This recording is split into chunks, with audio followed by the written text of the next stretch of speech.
The Strait of Hormuz, one of the most strategically important waterways on Earth, is once again at the center of a rapidly escalating crisis. Following the collapse of high-level negotiations, the United States is now signaling a major shift in strategy.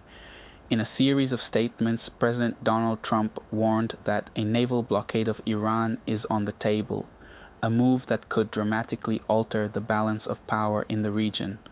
According to emerging details, diplomatic efforts led by Vice President J.D. Vance failed to produce a breakthrough. While there were reports of progress during lengthy negotiations, fundamental disagreements remain unresolved. At the core of the dispute, Iran's nuclear ambitions, its influence across the Middle East, and its strategic position in the Strait of Hormuz. Now the focus is shifting from diplomacy to deterrence. A naval blockade is not a symbolic move. It is a direct attempt to control access, restrict economic flow, and apply sustained military Back pressure. down and agreed to reopen it in exchange for a 2-week pause.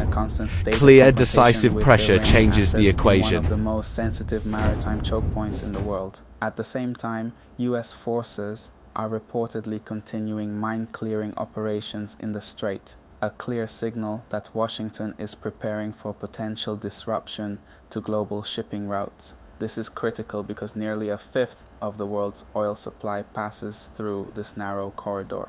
Any disruption here doesn't just affect the region, it impacts global markets, energy prices, and economic stability worldwide. But the risks go far beyond economics. A blockade increases the chance of direct military encounters. Fast-moving patrol boats, naval mines, missile systems, and surveillance operations all create a volatile environment where even a minor miscalculation could escalate rapidly. And then there's the broader regional picture. Iran's network of allied groups, including forces in Yemen and Lebanon, adds another layer of complexity. Escalation in the Strait of Hormuz could trigger reactions across multiple fronts, expanding the conflict beyond a single maritime zone.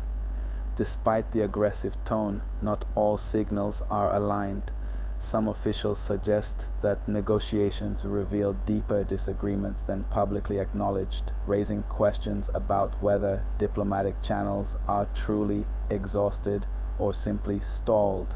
For now, the message from Washington is clear. Pressure is increasing. The phrase locked and loaded is not just rhetoric. It reflects conflict and readiness, a signal that other options are not only being considered but being prepared. So what happens next? There are several possible paths. The situation could stabilize with back-channel diplomacy regimes. It could remain in a tense standoff with both sides avoiding direct confrontation. Or, in the worst-case scenario, a single incident could ignite a broader conflict. What makes this moment so critical is the